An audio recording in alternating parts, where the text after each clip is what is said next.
Hi everybody, my name is Bricky. I'm sorry you had to learn that knowledge.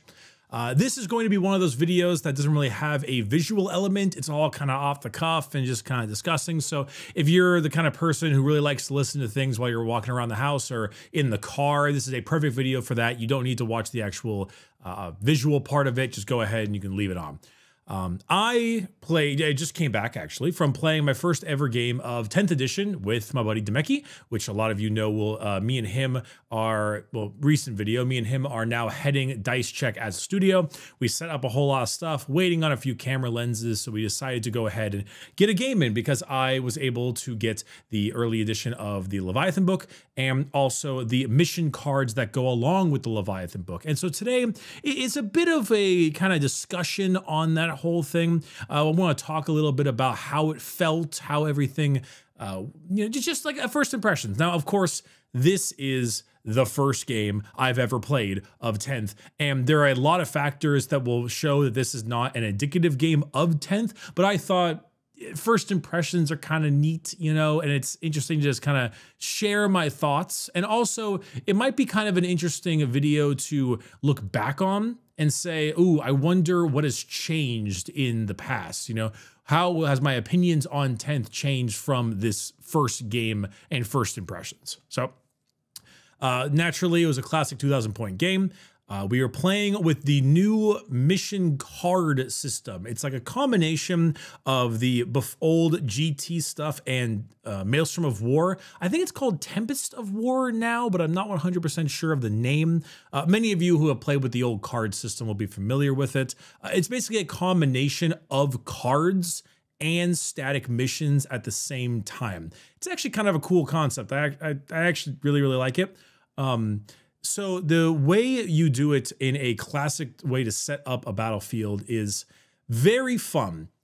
You choose one thing after the other, and those become your major situations for the battlefield and how you play.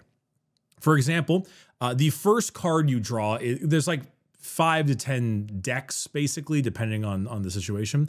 The first card you draw is the battlefield type. So out of the, I think 5 or 6 cards, you pick one, randomly, and that is your deployment style. A lot of you might know it as hot dog or hamburger, dawn of war, hammer and anvil. Do you deploy long ways? Do you deploy crisscross? And also where the objectives are on the battlefield. So when you pick this, it's entirely random. And unless the Warhammer GT pack later on adjusts that, that seems to be the way it's going to be played. After you pick a specific battlefield and where all the objective markers go and stuff, you then have a big fan of missions. And then you pick one of the missions to go along with you. With the missions, that is all kinds of wacky stuff. And the one we got was actually really enjoyable. It was deploy servo skulls. So there are some missions in there, the mission type basically, or the mission rules. Basically, it's the classic case of, hey, I am going to do a hold 1 objective gives me 5 points, hold 2 gives me 10 points, hold 3 gives me 15 points. That's the primary. And that still exists in its form. But there are other types of it depending. And also, the battlefield you play on is workable for all of them. So every single mission can be played on every single deployment type. There's no set stuff anymore. You can just pick whatever you happen to draw. Also, something to note, there will never be 6 objectives anymore. Every single one we picked up had 5 objective markers. No more hold 2, hold 3, hold more. Thank God for that, because it was always infuriating doing a 6 objective marker one. There are some other wacky things that can go along with it. I do know that there is a mission where you do need to deploy 2 more objectives. So you actually have 7 objectives, and it's one of those ones you deploy them and you move them in a certain direction. And that allows you to, use that mission in particular. The servo skull one was actually really fun. So you don't score in your command phase, you score at the end of your turn. And what you do is at the end of the turn in general, enemy or ally, if you are on an objective and you hold it, you may then move the servo skull, aka move the objective 6 inches. Now, this is only no man's land objectives, so it's 3 objectives in the middle of the map. But if you're on it, at the end of the turn, you can just move the objective over 6. And at the end of battle, or of the turns, I guess, in battle round 2 through 5, you gain points depending on where the servo skulls are.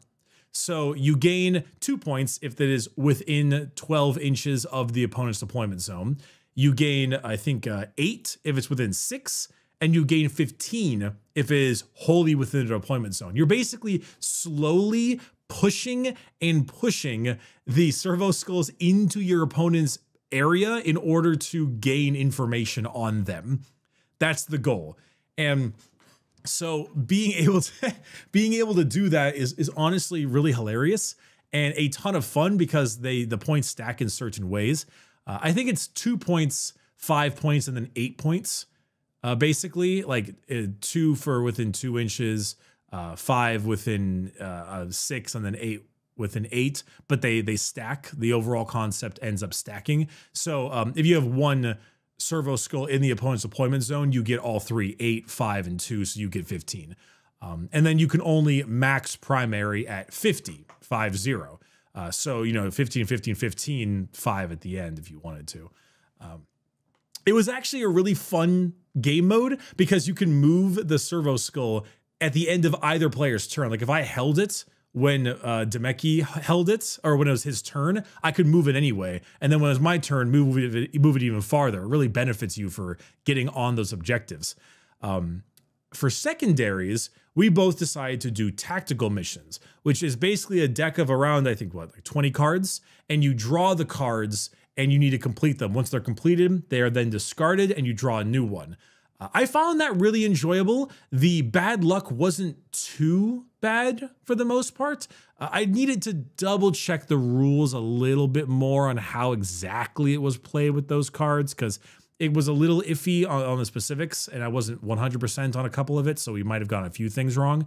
But there was a great moment, for example, where I was using Votan as my army, and I moved off the objective into just somewhere else because they have sticky objectives, and I kept it. He drew a card that said, if you hold the opponent's deployment zone objective at the end of your turn, you gain 8 points.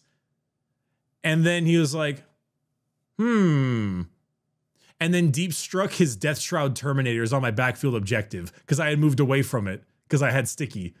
And he just got 8 points like that. It was really hilarious because it was a super high point thing to do. But, you know, I moved off. I got Assassinate, so I was able to kill one of his character squads and got 5 points for that. I did one called Cleanse, which is basically doing an action to cleanse an objective. I got 3 points for that one because I only did it on 1. I would have gotten 5 if I did it on 2. And so on. We kept on going more and more through the different cards. And it ended up being really fascinating how the cards system worked. It was nice that there was still a general thing that we were both fighting for, and we had our own agendas. You know, our cards were our own agendas, but we both still had the same primary. So there was a tug of war for the primary while we were doing our own little mischievous things. And that was really fun. That was just genuinely a really enjoyable idea that had a lot of gusto to it. And I loved just a lot of flavor. Now, there was the possibility of just drawing bad cards, of course, and just doing really poorly. But for the most part, the cards were pretty good. None of them ever felt like unachievable. It only felt unachievable because the opponent really made it so. For example, I had one where I had to remove the enemy from the center of the battlefield. I got 5 points if I removed him from within 6 inches of the center of the battlefield. But he was playing Death Guard. So removing that many, like, it was like 10 Plague Marines along with characters. I wasn't able to do that much, but there was the ability to take the middle ground outside of 3 of the center of the battlefield. And I could do that. I only got 3 points instead of 5 points, but I could still do it. And so I was able to get like a little pittance for it instead, and then move on to the next card. Neither of us used any gambits. We weren't in a situation where we required any gambits. But for the most part, I like the in-between. I know a lot of people don't like randomness in their competitive game. But if you're, maybe hot take, if you're a good general, you should be able to work with randomness. What's the old statement? No plan survives contact with the enemy. Or you can go with Mike Tyson. Everyone has a plan until they get punched in the face, right? You have to be able to adapt on the fly. That's what makes you good at the game. And the fact that there is something you're both fighting over and your own agendas, it was really fun. It was so much more fun than I've ever had with like the scouring and stuff, the other kinds of game modes. Ooh, I totally forgot about mission rules. So you choose your deployment style, you choose what the mission, servo skulls, and then there was a mission modifier. And the mission modifier screws around with the overall mission, like what it is. One of the cool ones was like cold, still rain or freezing rain, which is no modifiers because the rain is just dour and strong. One of them was minefield. I love this one. Every time you make an advance roll, every 6 you roll for an advance, you take 1 mortal wound. Because you ran so fast, you weren't paying attention, you blew up into a minefield. It would probably come up very little. It's only if you advance, and it's only if you roll a 6 to advance, which is super rare. It's only 1 mortal, but it's kind of a fun idea, right? We got Vox Static, which is the command reroll stratagem and the one where you remove a card and get a new card. Both cost 2 CP, not 1 CP. Because, you know, Vox Static. It was, you know, we were having a hard time. It was really fun. It was really, really fun. I was actually having an awesome time with how the missions were laid out for the most part. I think that might be one of my more favorite parts of 10th for the most part. From everything we've seen, the adjustments, and from what I played, now, obviously our armies are not great right now, at least what we assume, but that was kind of intentional. The new missions they play so different that it changes up the way the game feels. I mentioned this in the Votann video that I released yesterday, but we are really adjusting points and talking about points and combos and things like that on how killy we are. Because being really killy is how we can measure stuff without the missions. There's definitely a little difference when you play the game actually.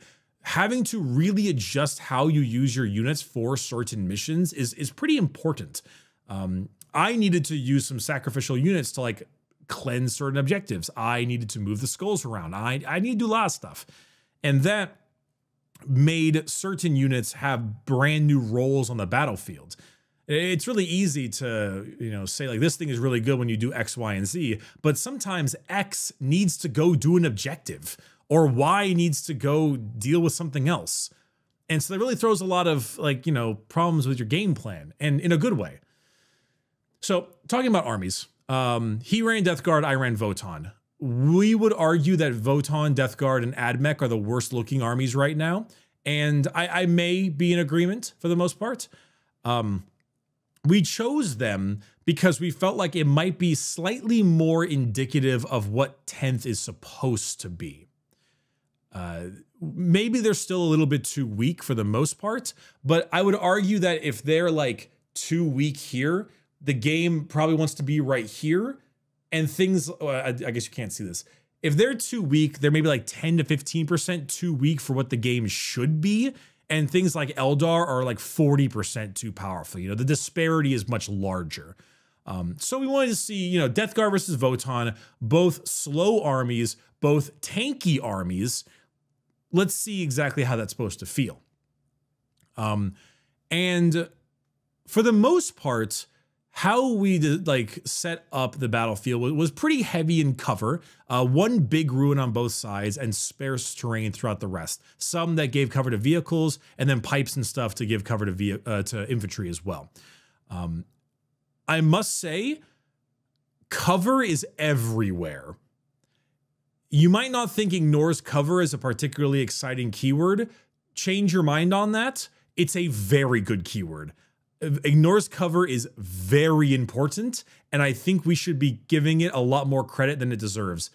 Things will get cover incredibly easily, and unless you're just really good with your movement and adjustments, they're going to have cover most of the time. And now vehicles can also get cover. So ignores cover, I think is really important as an overall keyword, especially. His army, Death Guard, he ran 2 Rhinos, 3 10-man squads of Plague Marines, along with all kinds of characters, Malignant Plague Caster, Putrefier, the guy that does fight first. He had like 4 characters. He had 4 characters. The one with a big bell, I forget his name. He had 4 characters. And then he had like, I think 20 Poxwalkers or 10 Poxwalkers, 2 Plague Burst Crawlers, 3 Death Shroud Terminators, and Mortarion as well. Nothing happened to Mortarion at all. I did the oh yeah, I should do my army though. As Votann, I took 2 calls with Hearthkin Warriors, a Grimnir with Hearthkin Warriors, a Einhir Champion with a 10-man squad of the Einhir Hearthguard, 6 Bike Squad, 2 Sagittars, another 10-man squad of warriors that got split up into Sagittars, and then a squad of Berserkers, and a squad of 3 Brokir Thunderkim with bolt cannons, along with a Forge Master. I didn't really have any points to put into other nicer things, so I just had to put the Forge Master in there just cuz. Though granted, I think I might have just put another Grimnir, but I didn't have another Grimnir, so I just ran with the Forge Master. I also took a Wayfinder's Grace, which is the revive my Einhir Champion, and the long list on one of the calls. So, for the most part, the tug of war between the objectives was really nice. I will say, I think the game does go by faster, and the only reason I think that is because despite the special weapons and all that kind of crap in there, the game was going about the same speed as a regular 40K game would go, but we were constantly checking our rules back and forth, back and forth, back and forth. So I do think the game overall goes faster. Granted, we are a more elite army. Well, I'm kind of like a middle ground one, but the Death Guards are a more elite army overall. So I think the game goes by a little bit faster. It remains to be seen if it'll be a lot faster, but I think it will end up being faster for the most part. Couple standout things to note. Being able to put Ignore's cover thanks to the scanner or whatever on all of my Votann was a huge deal. Death Guard felt tanky to me. I am Votann. I'm not gonna lie, I felt that 4-up. That 4-up to hit, I felt that pretty hard. That was rough. Even with Ignore's cover, he felt quite tanky, but I'm not gonna lie, I don't think a lot of it is because of Death Guard. I think it's because of me. The hitting on 4s was really hard. In fact, ironically, the thing that did the most damage by far was the Einhir Champion and the Hearthguard in like total. I used the stratagem Rapid Ingress to bring myself in close to him in his turn, and then they moved up and shot all their guns. They killed an entire squad of 10 Plague Marines and one of their characters, all with their shooting. Vulcanite Disintegrators and their shoulder-mounted grenade launchers just ripped them apart. But I did have 2 judgment tokens on them because I was using the call's Aspiring Glare. So, but I guess that makes a question, right? It took 500 points, basically. It took about 450 points to take down 10 Plague Marines and a character with 2 tokens on them. And, well, he did Shroud of Flies, so he did -1 to hit. It depends. Death Guard felt tanky, but they felt tanky to an army that, while does have good shooting, got their ballistic skill nerfed. So it feels a little bit weird. I'll just say that Death Guard felt tankier than I thought they would. I thought from what we've been seeing about Death Guard that they would feel less tanky, and they did. They felt somewhat more tanky than I thought they would, but not as much as I hoped they would. Except for Mortarion. Mortarion was basically unassailable. I did the ability to put both judgment tokens on Mortarion to either force him back so he doesn't deal with me too much, or to, you know, really hurt him if I could. Mortarion felt pretty much unassailable. Yeah, he was... T12 is really good. 4-up Invul is really good, and 5-up Feeling of Pain is really good. After like a turn of shooting, I just gave up. He was even with judgment tokens, even with +1 to hit and +1 to wound,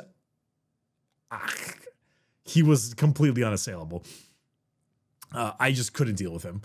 As for me, I won't lie that the Death Guard's lethal hits aren't bad. Their lethal hits kind of hurt, especially me, who's also a high toughness army, T5 and T6 for the most part. Yeah, they were starting to hit. Even just like the bolters, being able to snag those auto hits here and there, I was feeling it. I was feeling it a little bit. I was a little bit surprised at how decent they were. Also, transports. Those rhinos came in kind of clutch. Being able to move and then deploy and then shoot me, I was a little bit surprised at how effective that was. The transport changes were really nice. Same with mine. I was able to do a lot of fun stuff, but more importantly, when I had to cleanse an objective, it was really nice to advance my Sagittar, make him move, like I think about like 15 inches, just and then get them all out and then do their action or cleansing type thing. There was a lot of back and forth counterplay and new ways to take challenges that I thoroughly enjoyed. I will say something that I didn't like: the Plague Burst crawlers. That mortar is really good. It's a little too good.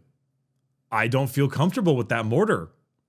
D6 plus 3 shots, blast, lethal hits, strength 8, AP 1, 2 damage. I'm not a big fan of that mortar. I'm not gonna lie, don't like it much. He took down a very solid amount of my units with that mortar. And I was forced to take battle shock tests. Sometimes I failed it, which meant he could move the servo skull because I had OC 0 at the end of the turn. Now, it went away in the next command phase, but you move the servo skull at the end of the turn. And that was rough because he got it all while I had OC 0. And that was a little difficult. I'm not going to lie. Those mortars looked very good, and I'm a little scared by them. I'm a little scared by indirect in general.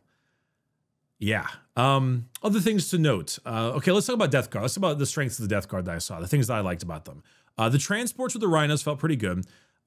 They did feel somewhat tankier than I thought they would feel. I think it's a combination of fewer rerolls as well as a lower range. A lot of my range has been dropped a bit, like the Magna Rail rifle, and the 4-up to hit. So they could have felt tankier because I was worse, not because they were better. So take it just take it for how you will. Mortarion did feel unassailable, though. I'm not gonna lie, he felt nearly unkillable. I was shocked, which is how Mortarion probably should feel, but goddamn. Plague Burst crawlers were solid. Those mortars were really good. The Fights First ability on that one Death Guard character, Fights First is a kind of insane buff. If you have it, I would probably run it. It's a lot better than you think. Even if you think it's good, it might be better than you think. The Malignant Plague Caster, the guy with the like Plague Wind psychic, like flamer kind of thing, kind of just tore me a new asshole. And that makes sense because it's Nurgle. I'm just violently shitting. He really hit very hard by that whole thing. And that was like, owie, owie, owie, owie, owie, owie. In fact, that actually does segue me to a pretty solid concept. Well, real quick, Spread the Sickness it's not bad. It's actually kind of okay. It's kind of nice that Death Guard get army-wide sticky objectives. It's not like that amazing, but he basically could just get what he wanted and then leave, which was nice. But yeah, it's not as great as you might think. It was better than I thought it would be, but still probably not that great. As far as his stratagems go, he used Cloud of Flies quite a bit for the stealth, the -1 to hit. Against Votann, that was pretty crippling. I won't lie. Firing on 5-ups to hit him, or 6-ups with Magna Rails, even with the Judgment Token going back to 4s, that was really crippling. A very solid stratagem for him to head and to use against me. But anyway, what I was saying, the Death Guard for the whole part was actually more frightening by the new stratagems they had access to, not from their detachment, but the core stratagems. So let's talk about the core stratagems now. That might be the biggest change of them all. The CP is a premium, like a premium. Even if you have a CP regenning, I had the comms array was mine. Even if you have a CP regen thing, you're going to want to use stratagems all the time. It is very hard to not constantly spend your CP because it is really good. Fire Overwatch in particular is nasty. Fire Overwatch dictated a lot of things I had to do. For example, I wanted to charge my Berserkers into his Malignant Plaguecaster, but with that 12-inch range, insane flamer he had, I wasn't really feeling it. So I had to specifically hide around a corner to make sure he did not do all kinds of crazy Fire Overwatch against me. I actually was using the Brokir Thunderkim on the way top of the ruin, so I would get plunging fire for extra AP with those bolt cannons. And they hit on 5s for Overwatch, and I actually was using it a bit when they got it close within 24. I was just way up there going bop, bop, bop, bop, bop, and actually putting down some pretty solid hurt with the 5-ups to hit. I was impressed by its use. I used a Sagittar to use Tank Shock to ram him and do like, I think I did 2 mortals that took out a Plague Marine, which I think actually swapped the objective to my side because he had only 1 Marine left with OC2 and my Sagittar had OC3. So I was actually able to use Tank Shock for that. He had that one character that used the grenade stratagem for free and did a lot of mortal wounds against me, which was kind of fun. I used Rapid Ingress, I mentioned earlier, to send in my Terminators. That was really cool.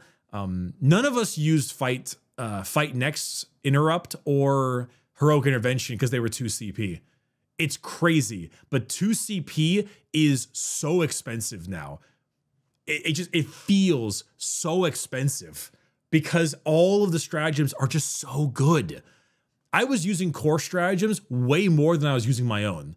But I did use a few of my own. I used Void Armor, which is Armor of Contempt. I used that. I did use Newfound Nemesis, which was pretty good. That's how I got 2 tokens on one of his Plague Burst Crawlers after he really highly damaged one of my squads with my Warlord in it. There were some, but the core stratagems were just really good. Had a lot of play to them. Fire Overwatch especially was a huge one. I think Flamers might actually see a pretty solid play because of that, despite everything. It made charging him with squishy targets very scary. Like with things like my Berserkers, it was quite the fear for the most part. And it was interesting to roll around with. Votann. Let's talk about Votann. So yeah, Votann for the most part definitely felt weaker. Though granted, I wanted them to be weaker because old Votann shooting was maniacally overpowered. And so we all expected us to take a dip. More of a dip than I would have liked, I think. Heavy weapons on the Votann. Like hitting on 5s naturally. Oh, owie. You're moving and shooting them a lot. If he Plague the Flies for -1 to hit, it was like not even worth taking it. I don't know if you should even run Magna Rail rifles on your Hearthkim. I would maybe run with like the rifles, the other rifles, or maybe the beams or something, because hitting on that 5 was just ouch. Even with heavy, even with a Judgment Token, didn't feel awesome. Calls are actually pretty good. Now that obscuring has been pretty heavily adjusted, you can see things a lot more now. So giving out tokens was a little bit better than I thought it would be, and I did like that. The shooting on the Hearthguard is undeniably very good. Vulcanite Disintegrators and shoulder mounted blast, that hits. It will stack saves even at AP 0 like crazy. The mortals that they do, it is genuinely solid. I would recommend to use them if you can. Drop them in there, cause problems, would totally recommend it. I think the Hearthguard are better than I maybe gave them credit for. I forgot just how good their shooting is.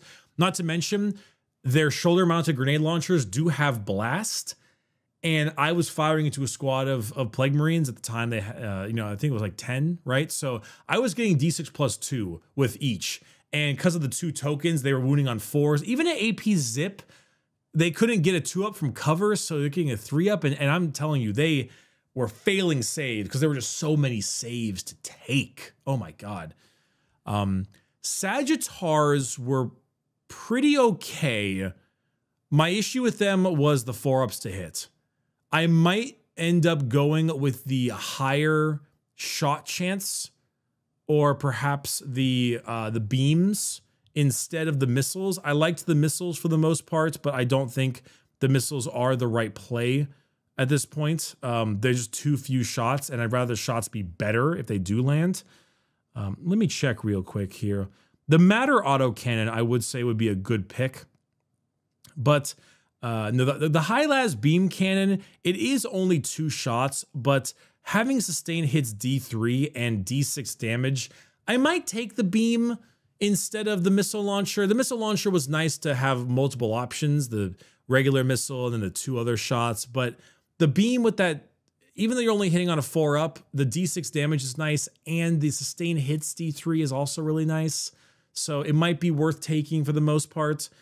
The movement was actually the big part I liked about the Sagittar. Whenever I needed to get somewhere and really like get in the middle of the map, for example, or deliver someone somewhere to do an action, so to speak, or whatever they call them nowadays, they were really good for just fast movement and great deployment.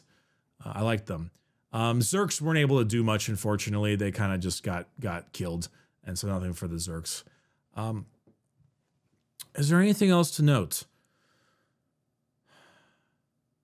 Well, let's talk about some of the design philosophies that GW was saying. Fewer rerolls. Yeah, 100%. Having rerolls was a massive rarity in the games we played. Now, Death Guard have fewer rerolls in general. They just don't get as many rerolls flat out, but fewer. Oh yeah. The only rerolls I think he got ever was when he was rerolling once to wound because of the Mortarion aura. That was about it. As for me, yeah, I don't think I had any rerolls of any kind. The broke here, no. No, yeah, none. I had like none, the whole army. Yeah, the calls give you lethal hits. Grimnir gives you toughness. Broke here gives you +1. I think I had 0 rerolls in the entire army. Yeah, not one. That actually, yeah. So if you're reroll, now granted, again, like I said many times already, Death Guard and Votann are not considered to be a particularly great factions right now. But I definitely felt fewer rerolls. It is the fact of the game, of that game. That's what happened. What else? Lower lethality. Yes, but again, hard to tell. Death Guard, I didn't feel like insanely tanky. I felt tankier than I used to feel, definitely. Death Guard felt tankier than I expected. But again, that's kind of an us problem. Is it the Death Guard? Is it me? Is it my, you know, it's a little hard to tell. It felt less killy. And I think that was a lot because of the rerolls. A lot of it was because of the rerolls. You know, in the old game, I would kill Mortarion turn 1 with Votann easily. Now I felt like I couldn't even kill him. Is that a Death Guard thing? Maybe a little. Is that a Votann thing? Most definitely. But it's still something to note. Other than that, other design philosophies, simplified, not simple. I would agree.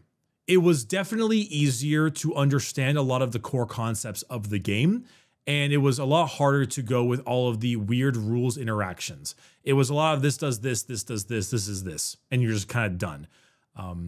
The non-simple part was just constantly looking up stuff more and more and more and figuring out more and more and more and just learning. That was the problem. But I would call it simpler. Is it as simple as they wanted it to be? I don't think so. But I need more practice to be 100% sure on that. So I guess closing thoughts. The best thing about 10th for me right now is the missions. I find the missions and the cards to be a breath of fresh air. It's a great combination of competitive and fun. There's a decent bit of randomness, but I like that randomness. I think it makes the game more interesting and adds a lot of dynamic, it just makes it dynamic. And you as a general need to be dynamic. Other than that, as far other good things about the game, other good things. The leader system, I like a lot. I think it's a very welcome change. It's a lot of fun, that whole thing in general. The changes to cover and relying a lot more on line of sight, I think is good. There might be a little bit more, fewer more arguments, sure, but it's easy to understand, and that's good. The game definitely felt less lethal, asterisk, caveat there, but it did feel less lethal. I don't think it's fair if you out there are like running games with Eldar and being like, how is this less lethal? Like, I think we all agree that maybe you're a little bit much. Eldar people out there, like maybe try running like a little bit more of a middle ground army. But it did feel less lethal. Rerolls were definitely reduced, 100%. The things I'm a little lukewarm on, the middle ground stuff. Well, Death Guard and Votann in general, their armies and how they feel definitely feel a little bit mediocre. I'm not sure how I feel about playing them for them. Oh, transports. Transports were a good thing too. I don't know how I feel about the two armies from an overall like use point of view. They do feel a little spooky. Fire Overwatch is a bit strong as a stratagem. It dictated a lot of my emotions, just knowing he could do it. On one hand, maybe that's a good thing. Counterplay and reactivity is a part of it. On the other hand, I'm a little, on one hand, it feels really good. On the other hand, it could be too good. So that's why it's in the middle section. Things that were bad in the game. Bad stuff. Indirect. Felt very good. It felt very good. It felt very, very, very good. I also think that actually that might be the main bad thing about it. What other things could be classified as bad? I guess war gear and points did slow the game down a little bit. It made the game a lot slower in general. And from that stuff, we started to get used to it. But like Plague Marines have so much gear. They have so much gear. And it did slow it down. If even so, it wasn't like that huge of a problem. I think that's it. I'd say I was like 75% optimistic and 15% medium and 10% worried. I actually really enjoyed the game because we can theory craft as much as we want with points and power and all that stuff, but you don't really know until you play the mission. You know, you can talk about killing the opponent and all kind of stuff, but until you score points, it's a different feeling. And I liked Maelstrom a lot. I think that is the shining achievement for the most part. How will it, play out with time? I'm not quite sure. But for the most part, I was relatively happy with my first match. And I would like to keep playing. I think the next time we're going to play, we'll probably play like Dark Angels versus Sisters. Probably bring out my Necrons, and we'll keep going. All right. Thanks for listening, everybody. I appreciate it a ton. And I'll see you later. Bye.